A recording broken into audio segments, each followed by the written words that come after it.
ചില സുഹൃത്തുക്കൾ വളരെ ചെറിയ ആളുകൾ പോലും വന്നിട്ട് പറഞ്ഞിട്ട് കാര്യമുണ്ട്. എന്ത്? അതെ, ജിന്നുകളെ വിളിച്ച് പ്രാർത്ഥിക്കാം എന്ന് മുജാഹിദുകൾ, നമ്മുടെ ഈ ഔദ്യോഗിക മുജാഹിദുകൾ എഴുതിയിട്ടുണ്ട്, ലേഖനുണ്ട്, എഴുതിയിട്ടുണ്ട്, പറയുന്നുണ്ട്. ജിന്നുകളോട് പ്രാർത്ഥിക്കാന്ന് പറഞ്ഞിട്ടുണ്ട്. ജിന്നുകളോട് പ്രാർത്ഥിക്കാന്ന് ലേഖനം. ഈ കുട്ടികളെ വരെ തെറ്റിദ്ധരിപ്പിക്കുമ്പോ, മാന്റെ സഹോദരങ്ങളെ, നിങ്ങൾക്ക് ആവശ്യമുള്ളത് മുഴുവൻ ഞാൻ ഇവിടെ കൊണ്ടുവന്നിട്ടുണ്ട്, നിങ്ങളൊന്ന് വായിച്ചു നോക്ക്. ന്യായമല്ലേ? ന്യായം വേണ്ടേ? സത്യം വേണ്ടേ? ധർമ്മം വേണ്ടേ? ആ സത്യത്തിന്റെ തുരുമ്പ് വേണ്ടേ? ധർമ്മത്തിന്റെ തുരുമ്പ് വേണ്ടേ? ന്യായത്തിന്റെ അംശം വേണ്ടേ? ഒരു കാര്യം ഞാൻ പറയുമ്പോൾ സത്യസന്ധമായിരിക്കട്ടെ. കളവ് പറയോ? കളവ് പറഞ്ഞ് പ്രചരിപ്പിക്കുകയോ? മാത്രമല്ല, കൃത്യമായി നിങ്ങൾ നോക്ക് എന്താ പറയുന്നത്. അദ്ദേഹം 2 തവണ അത് ആവർത്തിക്കുന്നുണ്ട് തെറ്റിദ്ധരിപ്പിക്കാൻ. കേട്ടോളൂ, ഞാനത് വിശദീകരിച്ചു തരാം. ആദ്യം അദ്ദേഹം പറയട്ടെ. ഇത് പ്രസംഗത്തിൽ മാത്രമല്ല, ഇവർ രേഖാമൂലം എഴുതി വച്ചിട്ടുണ്ട്. ആ എഴുതിയ ആളെ സ്ക്രീനിൽ കാണിച്ചിട്ട് വയസ്സായ മൗലവി, ഈ ഇരിക്കുന്ന മൗലവി എന്ന് പറഞ്ഞിട്ട് തന്നെ തൗഹീദിന്റെ ഗോഡൗൺ എന്നാണ് എന്ത് ചെയ്തിട്ടുള്ളത്, അവർ പരിചയപ്പെടുത്തിയിട്ടുള്ളത്.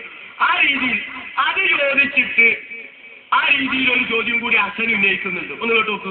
ചോദിക്കാമെന്ന് വരെ ഇവിടെ ഇരിക്കുന്ന മൗലവി എഴുതി വെച്ചിട്ടുണ്ട്. നോക്കൂ നിങ്ങൾ, പകൽ വെളിച്ചത്തിൽ വിജനമായ മരുഭൂമിയിലൂടെ വഴിയറിയാതെ നടന്നു നീങ്ങുന്ന ഒരാൾ, പരിസരത്ത് ആരെയും കാണുന്നില്ല.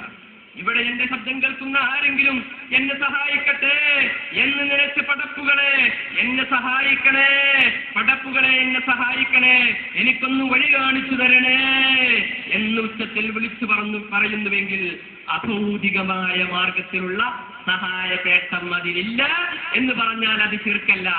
എന്റെ മുജാഹിദ് സുഹൃത്തുക്കളെ, ഇത്രയും കാലം ബ്രേക്ക് പൊട്ടിയ ഒരു തൗഹീദുമായിട്ടല്ലേ നമ്മൾ സഞ്ചരിച്ചിരുന്നത്? ആ സമയത്ത് നമ്മളൊന്ന് ചിന്തിച്ചു നോക്കണം. ഞാൻ വഴിയറിയാതെ കുടുങ്ങി, അപ്പൊ അള്ളാഹുവിനെ മാത്രമേ വിളിക്കണമെന്നല്ലേ ഇത്ര കാലം നമ്മൾ പഠിച്ചത്. ഇപ്പോൾ നമ്മുടെ ആളുകൾ നമ്മോട് പറയുന്നത് ജിന്നിനെ വിളിക്കാം. ഇത് നിങ്ങളുടെ മാസിക ഒറിജിനൽ കോപ്പി എന്റെ കയ്യിലുണ്ട്. നിങ്ങളുടെ തൗഹീദിന്റെ ഏറ്റവും വലിയ ഗോഡൌണായ വ്യക്തി പഠിപ്പിക്കുന്നത് എന്താണെന്നറിയുമോ? അദ്ദേഹം പറയുന്നത് ജിന്നുകളെ വിളിച്ചുകൊള്ളൂ, മലക്കുകളെ വിളിച്ചുകൊള്ളൂ, പടപ്പുകളെ സഹായിക്കട്ടെ, ജിന്ന് സഹായിക്കട്ടെ എന്ന നിലക്ക്. എപ്പോഴാ മലക്കരെ വിളിക്കൽ തീർക്കാകുന്നത്? ഏറ്റുപുറത്തുമുണ്ടാകുമ്പോൾ മലക്കരെ വിളിച്ചുകൂടെ? ഇത്രകാലം ഞങ്ങൾ അല്ലാഹുവിന്റെ ആളുകളാണ്, ഞങ്ങൾ തൗഹീദിന്റെ ആളുകളാണ്, ഞങ്ങൾ ഖുർആൻ മുറുക്കി പിടിക്കുന്ന ആളുകളാണെന്ന് പറഞ്ഞു പോയ ആ തൗഹീദ് ഇവിടെ ഇതാ പൊളിഞ്ഞ് പാളീസായി പോവുകയാണ്. അതുകൊണ്ട് തന്നെ നിങ്ങളുടെ നിർവചനം അനുസരിച്ച് മനുഷ്യ കഴിവിനധീനമായ കാര്യങ്ങൾ ചോദിക്കലാണ് ശിർക്ക് എന്ന് പറഞ്ഞാൽ ഇപ്പോൾ പറഞ്ഞ നിർവചനം തെറ്റാണെന്ന് വരും. ശിർക്കുകളുടെ കഴിവിനധീനമായതാണ് എന്ന് പറയുകയാണെങ്കിൽ മുമ്പ് പറഞ്ഞത് തെറ്റാണെന്ന് വരുമെന്ന് മാത്രമല്ല, ഏത് പ്രതിസന്ധി ഘട്ടങ്ങളിലും ജിന്നുകളുടെ കയ്യിൽപ്പെട്ട കാര്യങ്ങൾ അവരോട് ചാലിച്ചാൽ ശിർക്കാവുകയില്ല എന്ന അപകടകരമായ വാദത്തിലേക്ക് നിങ്ങൾ എത്തിപ്പെടും. ശുദ്ധ ഖുർആൻ പറഞ്ഞ എന്താണെന്ന് അറിയുമോ? നിങ്ങൾക്ക് ഓദിക്കോ, നിങ്ങൾ അവരോട് ദുആ ചെയ്യുകയാണെങ്കിൽ നിങ്ങളുടെ ദുആ അവർ കേൾക്കുകയില്ല. ആരൊക്കെ? ഹനീഫ മൗലവി നമുക്ക് പഠിപ്പിച്ചു തന്നില്ലേ കോട്ടക്കൽ സംവാദത്തിൽ വെച്ച്?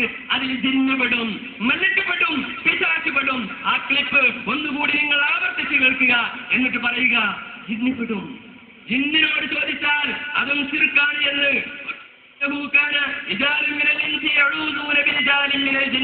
വിശുദ്ധ ഖുർആൻ ജിന്ന് സൂറത്തിൽ പഠിപ്പിച്ചില്ലേ? മക്കയിൽ ചില ആളുകൾ ഉണ്ടായിരുന്നു, അവൻ യാത്രയിലൊക്കെ വിഷമിക്കുന്ന സമയത്ത് ജിന്നുകളോട് സഹായം തേടും. ഈ സഹായം ചോദിക്കൽ ശിർക്കാണെന്ന് ഇമാം ഖുർത്തുബി പഠിപ്പിച്ചിട്ടുണ്ട്. നിങ്ങളുടെ മൗലവി പഠിപ്പിക്കുന്നത് എന്താ? അത് ശിർക്കല്ല എന്നാണ്. നോക്കൂ നിങ്ങൾ, അതോടുകൂടി നിങ്ങളുടെ തൗഹീദ് പൊളിഞ്ഞു പാളീസായി പോയി.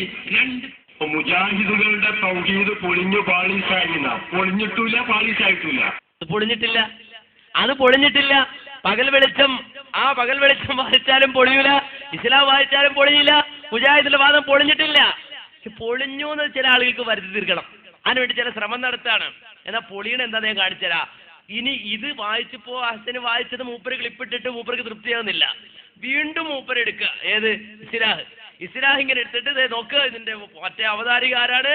ഇതിന്റെ പത്രാധിപ സമിതി ഹുസൈൻ സലഫി, ഡോക്ടർ കെ സക്കരിയ സലാഹി, അബ്ദുൽ ജബ്ബാർ മൗലവി എന്നൊക്കെ പറഞ്ഞ് വീണ്ടും അദ്ദേഹം ഒന്നവിടെ ആവർത്തിച്ച് വായിക്കുക. അതൊന്നും ഇവിടെ നിന്ന് കേൾക്കുക.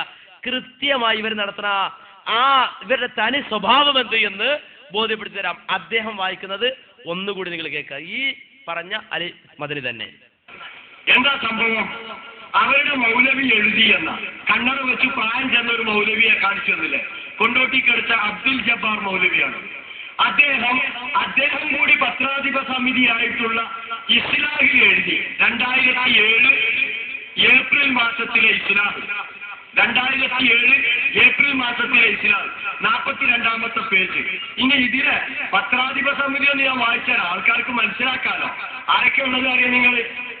പത്രാധിപ സമിതി ഹുസൈൻ സലഫി, ഡോക്ടർ കെ സക്കരിയ സലാഹി, പി അബ്ദുൽ ജബ്ബാർ മൗലവി, MP ഖാദിർ കരുവമ്പൊയ്യ, ഷാഫി സലാഹി ചങ്ങലേരി, അബ്ദുൽ ഖാദർ കൊണ്ടോട്ടി, ഫൈസൽ മുസ്ലിയാർ പുതുപ്പറമ്പ്, അമീർ ഒതുക്കുങ്ങൽ. ഇതിൽ എഴുതിയിട്ടുള്ള ഏതാനും ആളുകൾ വാദപ്രതിവാദത്തിലുണ്ട്. അതിൽപ്പെട്ട ആൾ അബ്ദുൽ ജബ്ബാർ മൗലവി. എന്താ എഴുതിയത്? 42ാമത്തെ പേജ്. സംഭവം എന്താ അറിയോ? കേട്ടോളൂ. പകൽ വെളിച്ചത്തിൽ വിജനമായ മരുഭൂമിയിലൂടെ വഴിയറിയാതെ നടന്നു നീങ്ങുന്ന ഒരാൾ പരിസരത്ത് ആരെയും കാണുന്നില്ല.